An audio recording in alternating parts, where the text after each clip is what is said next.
안녕하십니까. 이 시간은 마태복음 2장 강의를 시작하겠습니다. 마태복음 2장은 그리스도의 출현을 보여줍니다.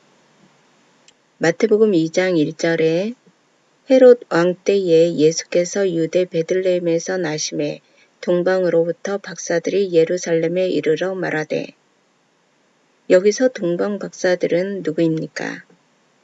우주 별을 통해서 점을 치는 사람으로서 유대인이 아니고 점성자로서 과학자라고 볼 수 있습니다. 동방은 당시 메데파사 도시국가였습니다. 지도에서 노란 부분이 바사 메데 왕국입니다. 오늘날 페르시아 즉 이란입니다. 이란 페르시아는 중동 국가 중 유일하게 아랍어를 사용하지 않고 페르시아어를 사용합니다. 그럼 동방 박사들은 어떻게 별을 보고 유대인이 왕이 온 것을 알았을까요? BC 605년경 바벨론이 이스라엘을 침략해서 똑똑한 인재들을 1차 잡아갔습니다. 이때 다니엘도 나이 12살 때 느부갓네살 왕에 의해 잡혀갑니다. 바벨론 느부갓네살 왕은 다니엘이 머리가 비상하고 총명하므로 국무총리를 시키고 하는 일을 적극 총지원하였습니다. 바벨론은 오늘날의 이라크인데 느부갓네살 왕 때 최고의 부국 강병을 이루어 세계를 지배하였습니다. 몇 년 전 미국에 의해 처형된 이라크 후세인 왕은 바벨론으로 돌아가서 강성 국가가 되자라는 의미로 3m 크기의 느부갓네살 왕의 초상화를 갖고 있었다고 합니다. 이스라엘이 다윗 왕 시대를 꿈꾸듯이 이라크는 느부갓네살 왕 시대를 꿈꾸는 것 같습니다. BC 530년경 바벨론은 메데파사에게 무너지는데 무너지기 직전에 메데파사가 다니엘과 바벨론의 우주과학 기술을 다 데려갑니다. 다니엘은 메데파사 이란에게 과학 기술을 전수하고 죽음을 맞이하였습니다. 이란에서는 지금도 그들에게 세상적 과학과 기술 문명을 전해준 다니엘을 존경하고 받들고 있다 합니다. 그 과학과 전통으로 공부를 해온 사람들이 메데 사람 동방 박사들이고 총명한 다니엘에 의하여 메데파사는 우주나 별의 과학 기술이 발달하였고 구약에 예언된 이스라엘의 메시아가 온다는 얘기를 들었을 동방 박사들이 다윗 별을 알 수 있었던 것입니다. 별을 보고 점을 치고 있는데 다윗의 별이 나타난 것을 알고 찾아온 것입니다. 민수기 24장 17절에는 내가 그를 보아도 이때의 일이 아니며 내가 그를 바라보아도 가까운 일이 아니로다. 한 별이 야곱에게서 나오며 한 홀이 이스라엘에게서 일어나서 모압을 이편에서 저편까지 쳐서 파하고 또 소동하는 자식들을 다 멸하리로다. 그 원수 에돔은 그들의 산업이 되며 그 원수 세일도 그들의 산업이 되고 그 동시에 이스라엘은 용감히 행동하리로다. 주권자가 야곱에게서 나서 남은 자들을 그 성읍에서 멸절하리로다.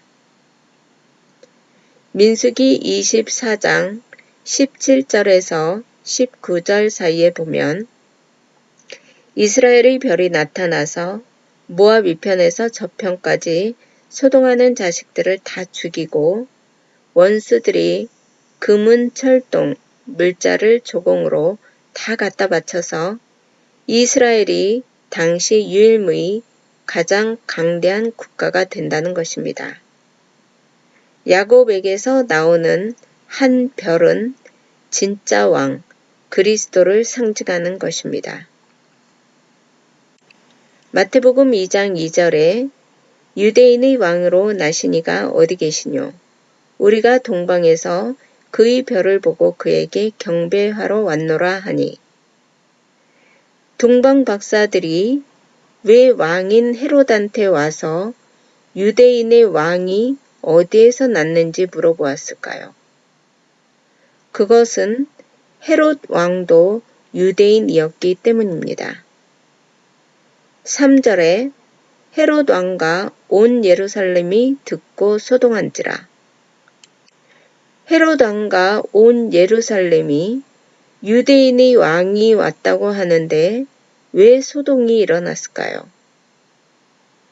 헤롯은 유대인이므로 다윗의 별을 알고 있었습니다. 동방 박사들은 별을 보고 큰 인물이 왔구나.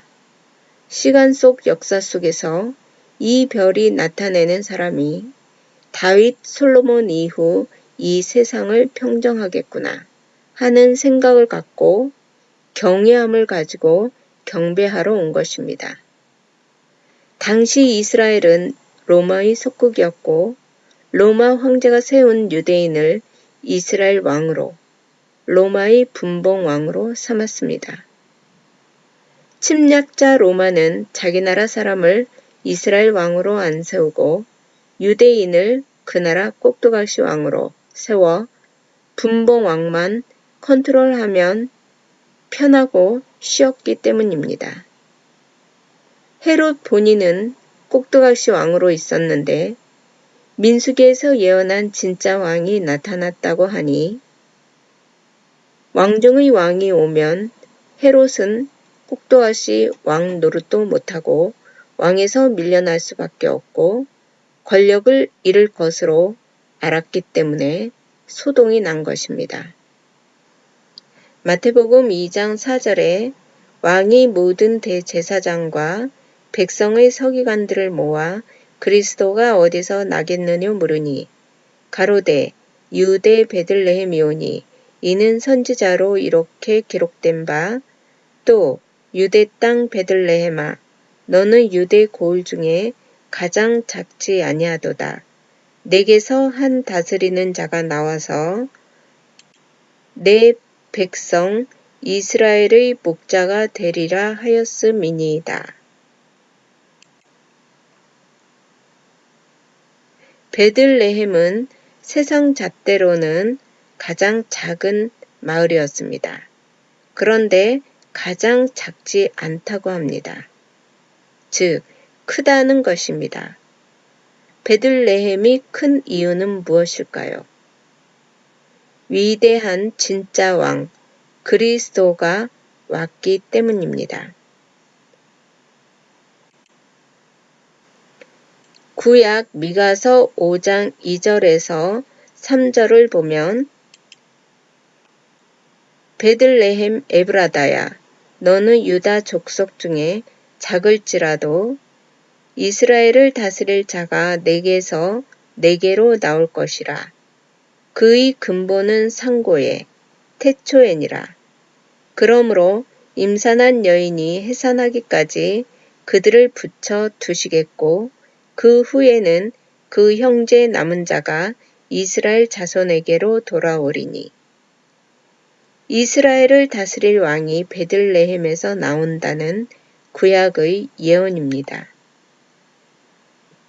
마태복음 2장 7절에 이에 헤롯이 가만히 박사들을 불러 별이 나타난 때를 자세히 묻고 유대인들은 모두 민수기의 예언된 다윗의 별이 메시아임을 알고 있는 것처럼 헤롯도 유대인이었기 때문에 메시아가 왔다는 것을 알았습니다. 8절에 베들레헴으로 보내며 이르되 가서 아기에 대하여 자세히 알아보고 찾거든 내게 고하여 나도 가서 그에게 경배하게 하라. 박사들이 왕의 말을 듣고 갈새 동방에서 보던 그 별이 문득 앞서 인도하여 가다가 아기 있는 곳 위에 머물러 섰는지라. 저희가 별을 보고 가장 크게 기뻐하고 기뻐하더라. 집에 들어가 아기와 그 모친 마리아의 함께 있는 것을 보고 엎드려 아기께 경배하고 보배 앞을 열어 황금과 유황과 모략을 예물로 드리니라. 황금과 유황, 모략은 모두 약의 이름입니다. 황금은 한약재로 염증을 없애주는 약입니다. 누를황, 쇠금, 한자를 보면 알듯이 황금이라고 한 것처럼 누르스름한 약입니다. 유황과 모략은 산후 여성의 치료제요 몸 보신제로 꼭 같이 따라 쓰는 약입니다. 중국 황제 내방이라는 처방약 책 속에도 2500년 전부터 약명이 포함되어 있습니다. 마태복음 2장 12절에 꿈에 헤로데게로 돌아가지 말라.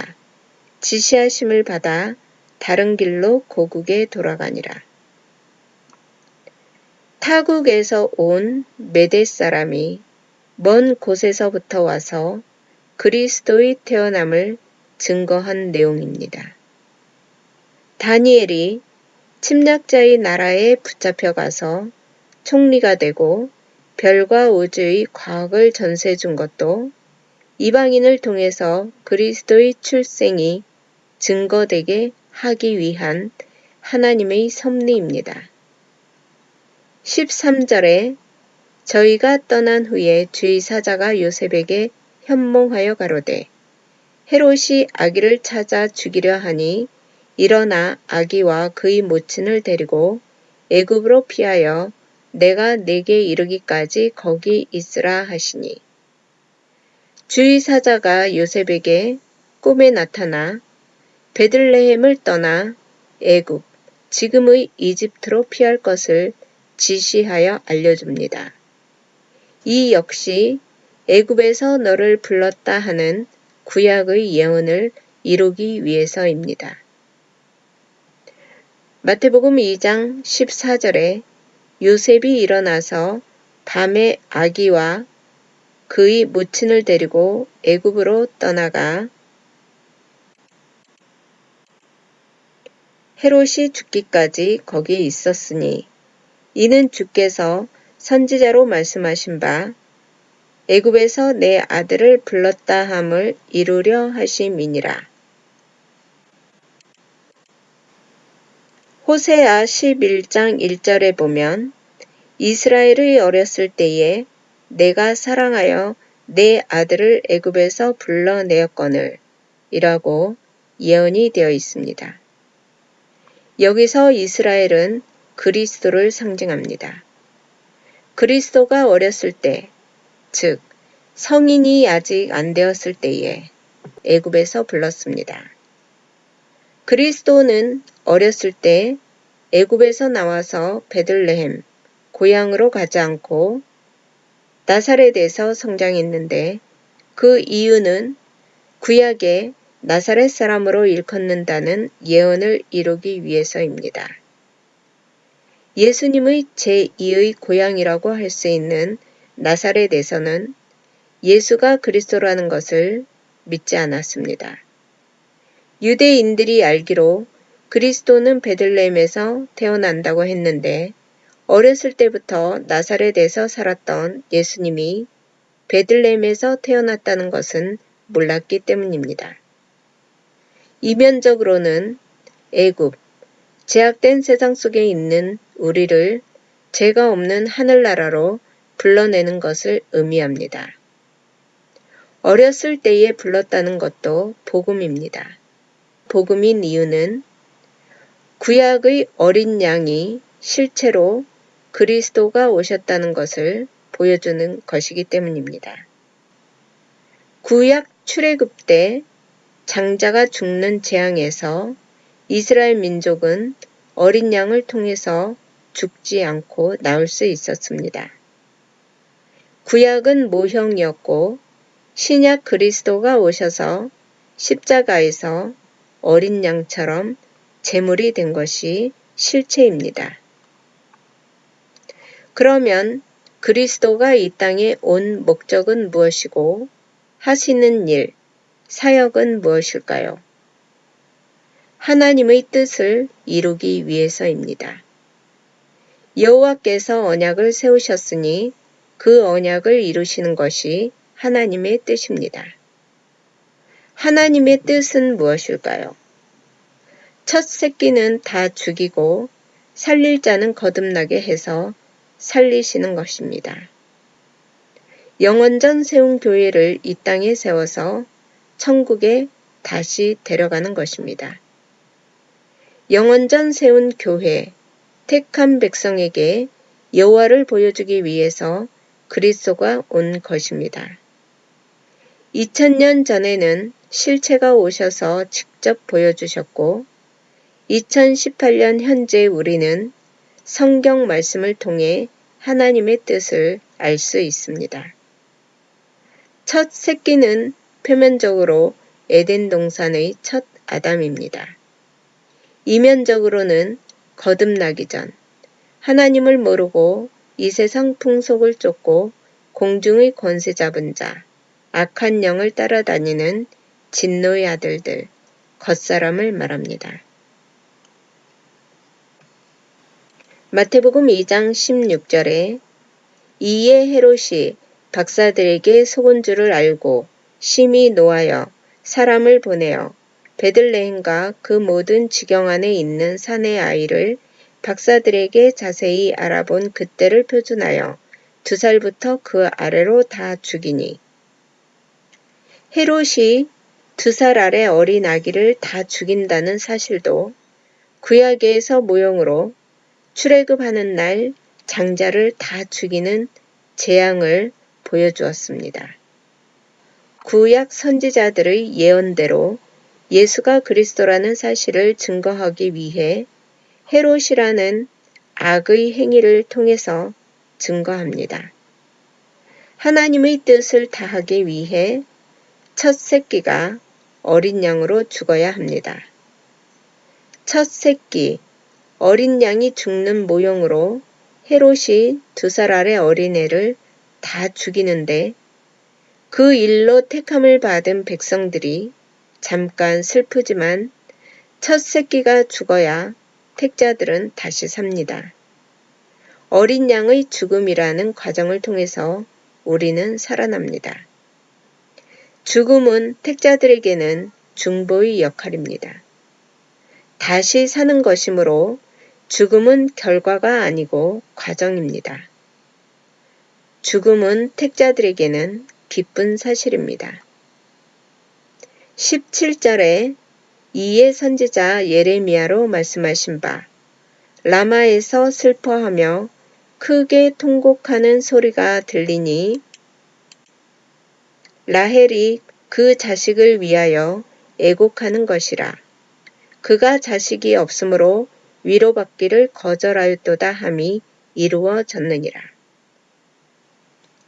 라마는 요셉말로 예루살렘의 옛 지명입니다.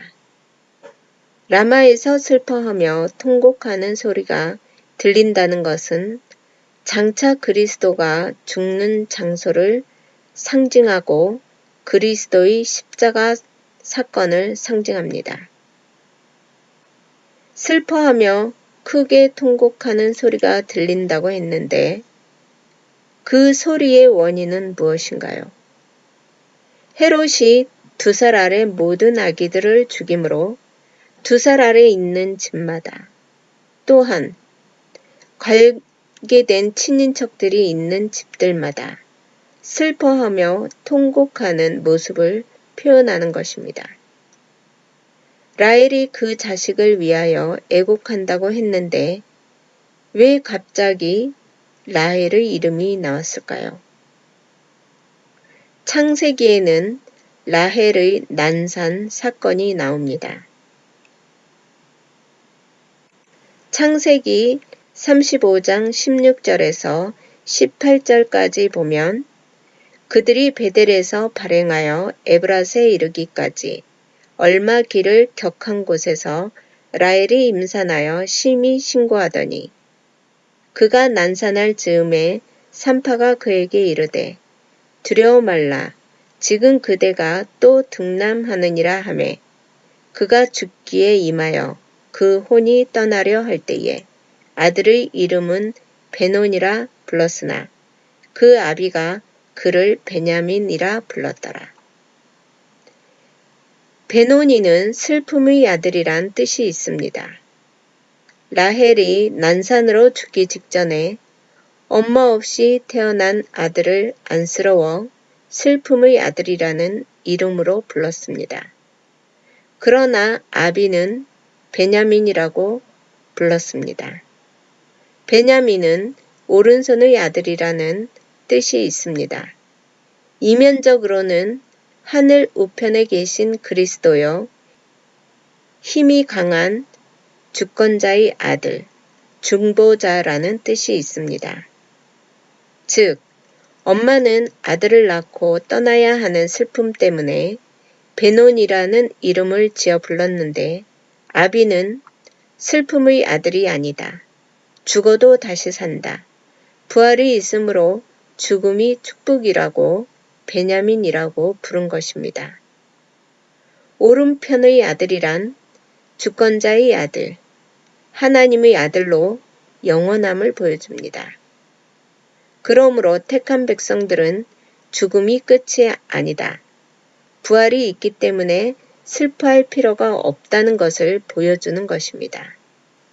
창세기 35장 19절에 라헬이 죽음에 에브랏 곧 베들레헴 길에 장사되었고 야곱이 라헬의 묘에 비를 세웠더니 지금까지 라헬의 묘비라 일컫더라.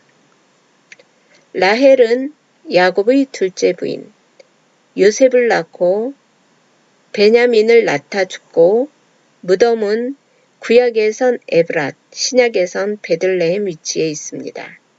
라마는 예루살렘의 옛 도시명입니다. 라마에서 통곡하는 소리가 났다는 것은 라마에서 슬픈 일이 있다는 것이고 장차 그리스도가 예루살렘에서 죽는 것을 의미합니다. 마태복음 2장 18절에는 라헬이 자식이 없으므로 위로받기를 거절했다고 했는데 이것은 무슨 뜻일까요? 라마에서 헤롯이 2살 아래 아기를 다 죽이는 죽음 속에 라헬의 자식도 같이 죽었으면 위로받아야 하지만 아기 예수는 이미 애굽으로 피신했기 때문에 위로가 필요 없다. 그래서 거절한 것이 이루어졌다는 것입니다. 헤롯이 2살 아래 아기를 다 죽였는데 라헬이 위로받기를 거절한 것이 이루어졌다. 즉, 아기 예수는 애굽에 안전하게 피했다는 것입니다. 헤롯이 다 죽여도 내 자식은 거기 없다. 그러니 걱정하지 마라. 위로는 필요 없다는 것입니다. 예레미야는 표면적 사건을 통해 아들은 애굽에 피난 갔다라는 것을 통해 예수가 그리스도라는 사실을 증거합니다. 헤롯이 아무리 다 죽여도 예수는 애굽으로 피신한 상태이므로 위로받기를 거절한다는 내용입니다. 라마에서 슬퍼할 필요 없다. 걱정할 필요 없다. 죽이고 살리시는 새 언약을 가지고 오는 그리스도는 죽지 않는다. 복음적 의미가 함축되어 있습니다.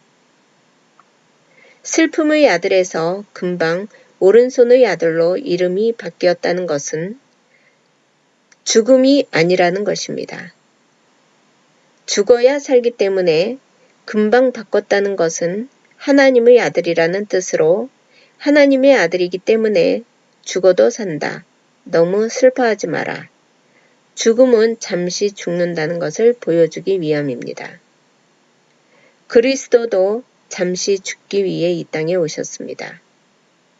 육신의 옷을 입고 있기 때문에 십자가의 고난을 피하고 싶었습니다. 슬픔의 아들을 잠깐 보여준 것입니다. 마태복음 2장 19절에 헤롯이 죽은 후에 주의사자가 애굽에서 요셉에게 현몽하여 가라되 일어나 아기와 그 모친을 데리고 이스라엘 땅으로 가라.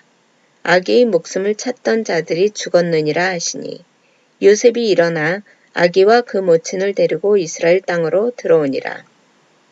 그러나 아켈라오가 그 부친 헤롯을 이어 유대의 임금됨을 듣고 거기로 가기를 무서워하더니 꿈에 지시하심을 받아 갈릴리 지방으로 떠나가 나사렛이란 동네에 와서 사니 이는 선지자로 하신 말씀에 나사렛 사람이라 칭하리라 하심을 이루려 함이러라. 헤롯이 죽은 후에 주의사자가 현몽하여 헤롯이 죽었으니 이스라엘 땅으로 돌아가라고 요셉에게 지시합니다. 그러나 헤롯이 죽었어도 그의 아들 아켈라오가 다시 유대의 왕이 됨을 듣고 고향 베들레헴으로 돌아가지 않고 갈릴리 지방 나사렛이란 동네에 가서 살게 됩니다.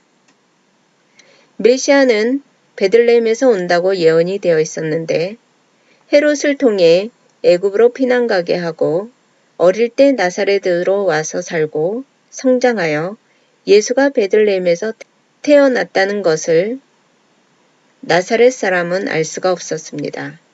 그래서 예수가 그리스도라는 것을 믿지 않는 사람들은 어떻게 나사렛 사람 예수가 그리스도냐?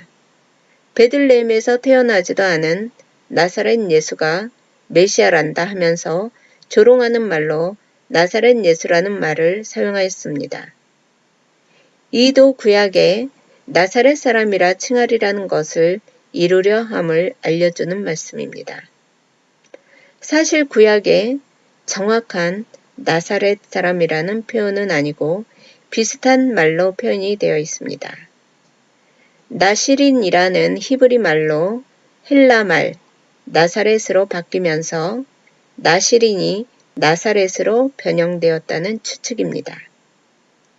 나시린의 의미는 사사기 13장 7절에서 확인이 되고 있습니다. 그가 내게 이르기를 보라 내가 잉태하여 아들을 낳으리니 포도주와 독주를 마시지 말며 무릇 부정한 것을 먹지 말라. 이 아이는 태에서 나옴으로부터 죽는 날까지 하나님께 바치운 나시린이 됨이라 하더이다.